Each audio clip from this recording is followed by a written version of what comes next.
नमस्कार। विश्व समाधान मंच पैरा उत्तराखंड में आप सबका स्वागत है। आज खबरों की इस जंतर मंतर में, इसकी समीक्षा में आज आपके सामने प्रस्तुत है दिल्ली में होने वाली 25 मई को होने वाली लोकसभा चुनाव के घमासान की समीक्षा।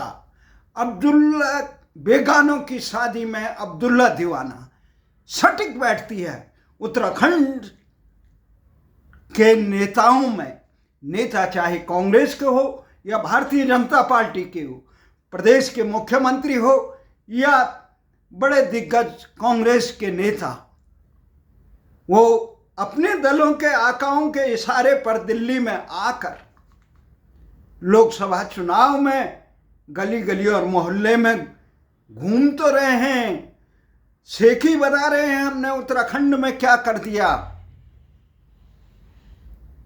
डबल इंजन की सरकार ने या उनके दलों ने हकीकत में उत्तराखंड को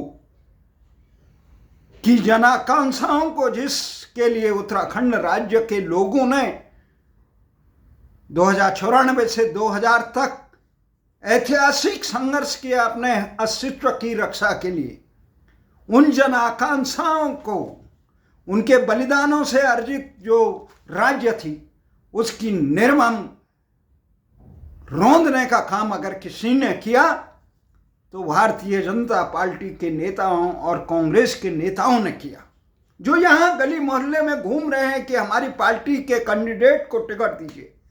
उनमें इतनी सी नैतिकता रहती कि जिन आकाओं के इशारे पे दिल्ली आए उनसे पूछे, आपने हमारे समाज को, आपने दिल्ली में सारे समाजों को इतना महत्व दिया, उनको प्रतिनिधित्व दिया, पर दिल्ली के समाज, दिल्ली की जनसंख्या का 7वें हिस्से का प्रतिनिधित्व करने वाले उत्तराखंडी समाज, राष्ट्रभक्त समाज को आपने एक अदन सी टिकट देने की भी जरूरत नहीं समझी। आपने यहाँ बिहार के समाज को टिकट दिया, पूर्वांचल के समाज को टिकट दिया, पंजाब के समाज को टिकट दिया, आपने गुज्जर समाज को टिकट दिया, आपने जाट समाज को टिकट दिया, आपने पंजाबी समाज को टिकट दिया, आपने दिल्ली की जनसंख्या को, दिल्ली की शान आन बान में चार चांद लगाने वाले उत्तराखंडियों को उपेक्षा की।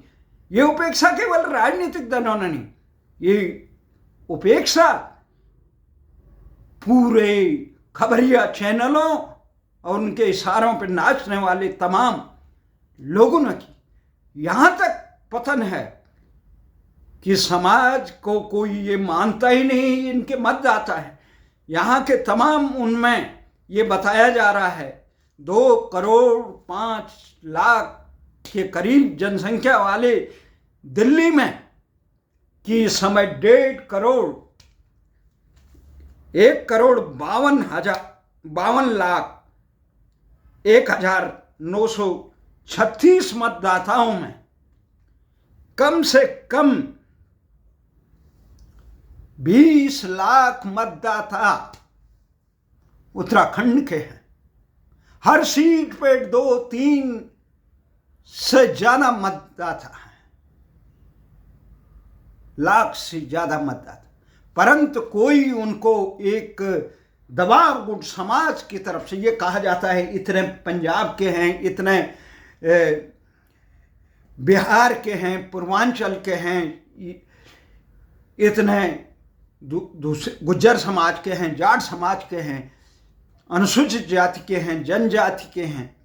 पर उत्तराखंडी समाज जो अपनी पहचान के लिए, जिनका शोषण किया गया, जिनको उपेक्षित किया गया, जिनको वंचित किया गया सारी पार्टियों द्वारा, उन पार्टियों को, आकाओं को, जिनके इशारे पे उत्तराखंड के मुख्यमंत्री पुष्कर सिंह धामी, कांग्रेस के नेता हरीश रावत से लेकर तमाम दिग्गज नेता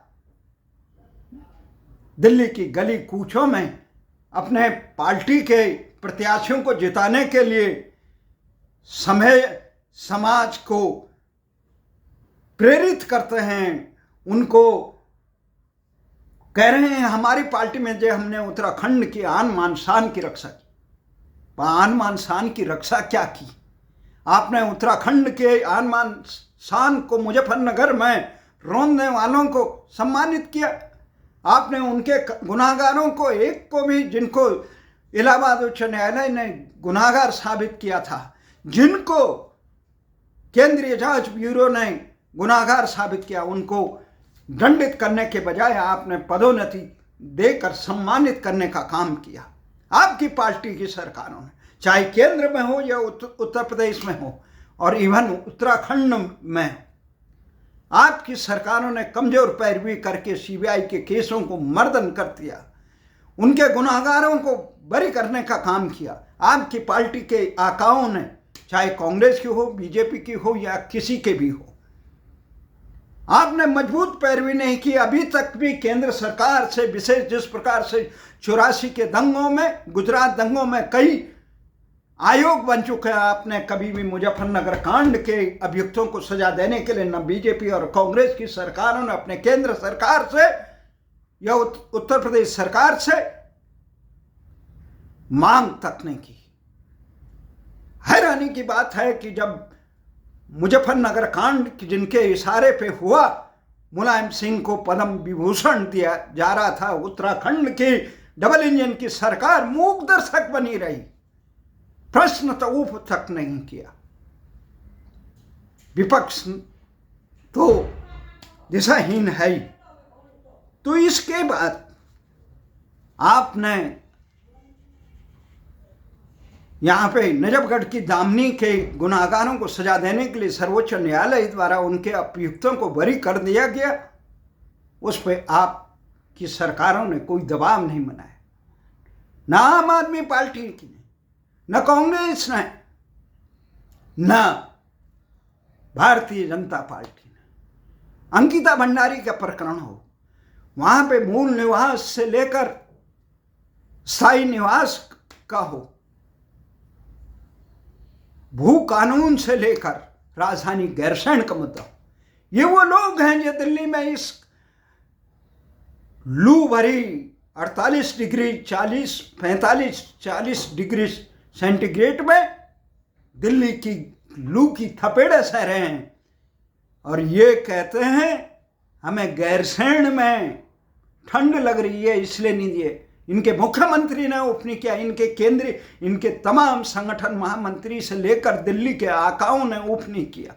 ऐसे दिशाहीन लोगों को, ये लोग उत्तराखंड समाज के हितैषी बनकर यहाँ पे आए, जिन्होंने उत्तराखंड के हक हकूकों और मान सम्मान के प्रति उदासीन रवैया है, वो आज हमारे समाज के पैरोकार बन गए। उत्तराखंडी हितों के हकूक यहाँ पे वोटों के सौदागर बन के यहाँ आ गए हैं। उत्तराखंड का समाज इन लोगों को बेढंग से जानता। हो सकता है कुछ चारण इनको मालाएं पहनाए, इनकी जय जयकार करें अपने स्वार्थ पर। उत्तराखंड का समाज, अधिकांश लोग इनको, इनके नकामों को जानता है। तो इसलिए कहा हमने बेगानों की शादी में अब्दुल्ला दीवाना। तो इन लोगों का उत्तराखंड जल रहा, हर साल से जल रहा, 23-24 साल से कोई वन नीति नहीं बनाई। केवल विश्व बैंक से जो पैसे आए, इन्होंने जो पैसे आग बुझाने के, वृक्षारोपण के, इसका ले करने, कहाँ पे सर उच्च न्यायालय होगा? गैरसैंण में बनाते, जनभावनाएं थी, नहीं क्षेत्रवाद के नाम पर कभी इधर दाएं को घुमाओ, कभी बाएं को घुमाओ, कभी कुछ करो। राजधानी तक जो बनी है करोड़ों रुपये की, सैकड़ों करोड़ रुपए की, उसका सदुपयोग करने के लिए तैयार नहीं है। ठंड लग रही है। अगर इनके पार्टी के नेताओं में जरा भी नैतिकता होती है लोकशाही के प्रति, तो जिन्होंने ठंड लगने की बात कही उनको दोबारा टिकट ही नहीं देती और उन पे वसूली की जाती कि आपने इस क्षेत्र का प्रतिनिधित्व कैसे किया, उत्तराखंड का जनाकांक्षाओं का अपमान करने का दंड में करके वसूली की जाती है। अब तक जितनी इन्होंने जनप्रतिनिधि के नाम पे अर्जित किया, तो ये चीज़ें थी। तो इसलिए उत्तराखंडी समाज बहुत अपमानित महसूस कर रहा है। खासकर भारतीय जनता पार्टी और कांग्रेस के लोगों ने, आम आदमी पार्टी ने, केजरीवाल ने, भले ही पूर्वांचल और बिहार के लोगों को यहाँ प्रतिनिधित्व दिया, परंतु उत्तराखंड के लोगों को प्रतिनिधित्व देने में अरविंद केजरीवाल और भारतीय जनता पार्टी और कांग्रेस लोकसभा की दृष्टि से एक ही सिक्के के दूसरे पहलू, ये एक ही थाली के चट्टे बट्टे निकले।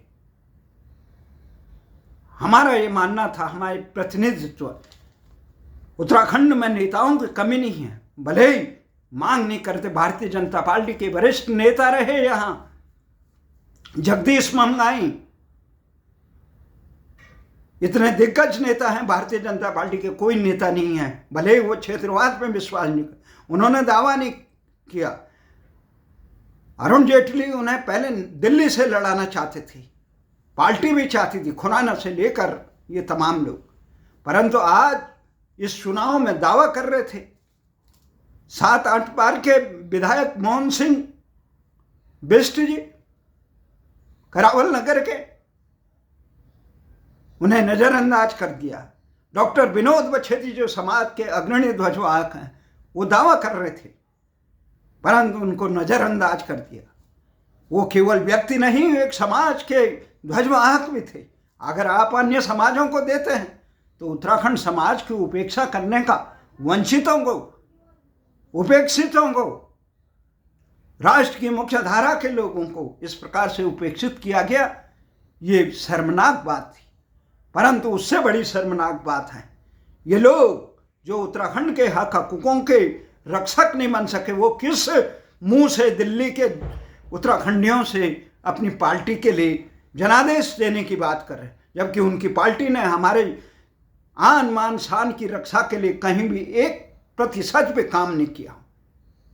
भारतीय जनता पार्टी जो नगर निगम में देती थी, विधानसभा में भी 1-2, उसने भी बिल्कुल नजरअंदाज कर दिया।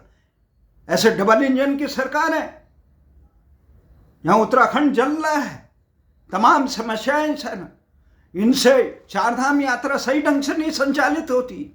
एक छोटी सी चारधाम यात्रा जिसमें कुछ लाख ही लोग आते हैं, वो संचालित नहीं हो रही है, जिससे ऊर्जा प्रदेश और हमारा उत्तर भारत का अधिकांश जल स्रोत, पर्यावरण का रक्षक, 60% से अधिक वन क्षेत्र, उसे विशेष राज्य का दर्जा नहीं दे। ईरान तुरान दिल्ली में उत्तराखंड के पानी, यहाँ बिजली अर्जित द्वारा अर्जित बिजली यहाँ दिल्ली में फ्री बेरी, और उत्तराखंड में कुछ नहीं, जो अपने उसको उस बिजली और पानी और आब हवा पर्यावरण को बचाने का काम कर रहे हैं, उनको कुछ नहीं। उनको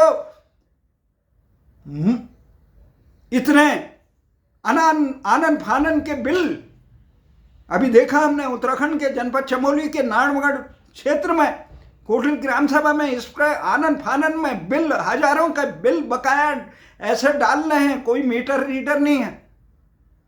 तो इस प्रकार का अंधेर नगरी चौपट राजा, इसके बावजूद दिल्ली में आ रहे हैं, पड़े हुए हैं डेरा डाल के, उत्तराखंड की समस्याएं जाए, हेलीकॉप्टर घूम रहे हैं, गली गली में मालाएं पहनने जयकार कर रहे हैं, ऐसे प्रस्तुत कर रहे हैं। उत्तराखंड में जिन लोगों ने वहाँ घुसपैठ कर दिया, वो यहाँ कह रहे हैं हमने समान नागरिक संहिता बनाकर बहुत बड़ा सनातन धर्म का सम्मान कर दिया। आपने क्या सम्मान किया?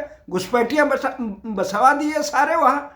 जो हल्द्वानी जैसा प्रकरण, उत्तरकाशी जैसा प्रकरण, जोशीमठ जैसा प्रकरण, देहरादून में किसने 450 के करीब अवैध बस्तियाँ बसी, आपने 2024 तक उन पर अतिक्रमण पर न करने के लिए प्रस्ताव रखा है। आप न आम जनता की जनभावनाओं को सुनते। आपने उत्तराखंड के हक हकूकों के सबसे बड़े अग्निवीर का था, जो सेना में जाता था, देश की सुरक्षा के लिए अपने आप को बलिदान करते थे, समर्पित करते थे, वो हक हकूक हमसे वंचित कर दिया। सबसे बड़ी समस्या ये है, आपके यहाँ खाली पद हैं, उन पदों को भरने के लिए तैयार नहीं है। आपकी कैसे क्या स्थिति है? एम्स ऋषिकेश में 700-800 पद होते हैं, उनकी भर्ती के लिए आप राजस्थान से आ जाते हैं। किस प्रकार का काम है आपका? भ्रष्टाचार पे कहाँ अंकुश है आपका?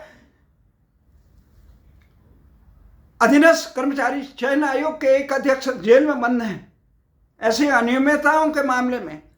तो ये है, आप दिल्ली में आए, दिल्ली में चुनाव है, दिल्ली के चुनाव को हम राष्ट्रीय परिप्रेक्ष्य में देखते हैं। 7 संसदीय क्षेत्र में 1.5 करोड़ के करीब मतदाता हैं, 150 करोड़।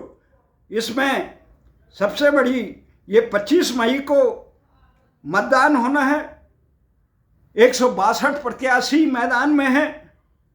चांदनी चौक जिसमें 25 प्रत्याशी मैदान में हैं, 28 प्रत्याशी उत्तर पूर्वी दिल्ली में हैं, नई दिल्ली में 17 प्रत्याशी हैं, 20 प्रत्याशी पूर्वी दिल्ली में हैं और उत्तर पश्चिम दिल्ली में 26 प्रत्याशी हैं, 24 प्रत्याशी पश्चिम दिल्ली में हैं और 20 प्रत्याशी दक्षिण दिल्ली में हैं।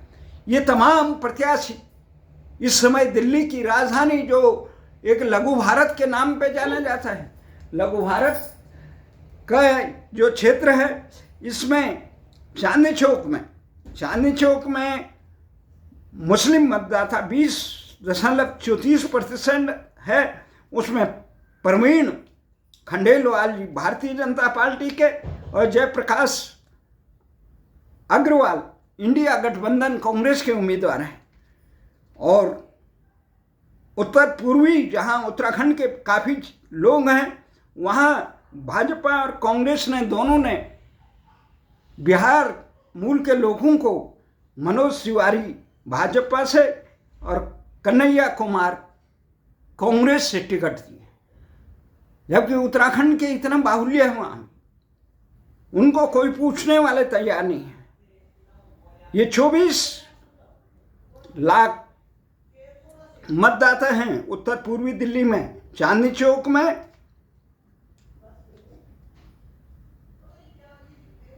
16,45,000 मतदाता हैं। नई दिल्ली में सुषमा स्वराज की बेटी बांसुरी स्वराज को जहां मैदान में उतारा भारतीय जनता पार्टी ने, वहां सोमनाथ भारती आम आदमी पार्टी के हैं। और इस नई दिल्ली प्रतिष्ठित सीट पे 15,25,000 मतदाता हैं। यहाँ पे भी बड़ी संख्या में उत्तराखंड के लोग हैं, लाखों वोटर हैं।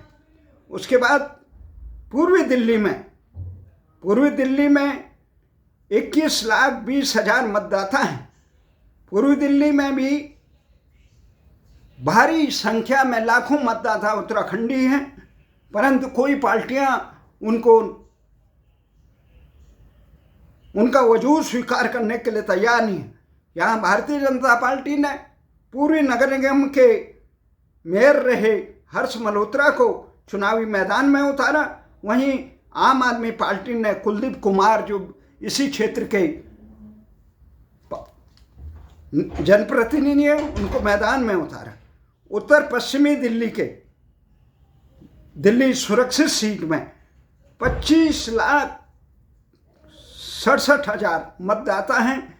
यहाँ भारतीय जनता पार्टी ने योगेंद्र चंदोलिया को जहाँ चुनावी मैदान में उतारा, वहीं कांग्रेस ने भाजपा के पूर्व सांसद रहे उदित राज को, जो कुछ सालों से भाजपा से असंतुष्ट थे, कांग्रेस में सम्मिलित हुए, उनको चुनावी दंगल में उतारा।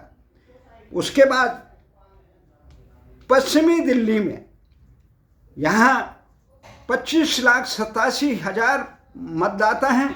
इसमें भारतीय जनता पार्टी ने कमलजीत सहरावत महिला उम्मीदवार को उतारा। वहीं महाबली मिश्रा जो कांग्रेस के नेता थे, आजकल आप में चले गए, अवसरवादी नेता, दल बदल करके यहाँ पूर्वांचल के लोगों को आम आदमी पार्टी ने टिकट देकर उनको यहाँ चुनाव मैदान में उतारा, पर उत्तराखंड को नज़रअंदाज किया। वहीं दक्षिण दिल्ली में रामवीर सिंह बिधूड़ी चुनावी दंगल में हैं और सही राम पहलवान आपने उतारा। इस सीट से 22 लाख मतदाता हैं। इस प्रकार से चुनावी दंगल में दिल्ली में किस प्रकार से चुनाव होगा, इसको 25 तारीख को दिल्ली की जनता इसका फैसला करेगी। परंतु ये बात साफ है, दिल्ली में उत्तराखंड समाज का एक बड़ा वर्ग जिसको उपेक्षित किया गया, नज़रअंदाज किया गया, परंतु उसके उत्तराखंड के नेता दिल्ली में आकर बेगानों की शादी में अब्दुल्ला दीवाना बने हैं। जय हिंद।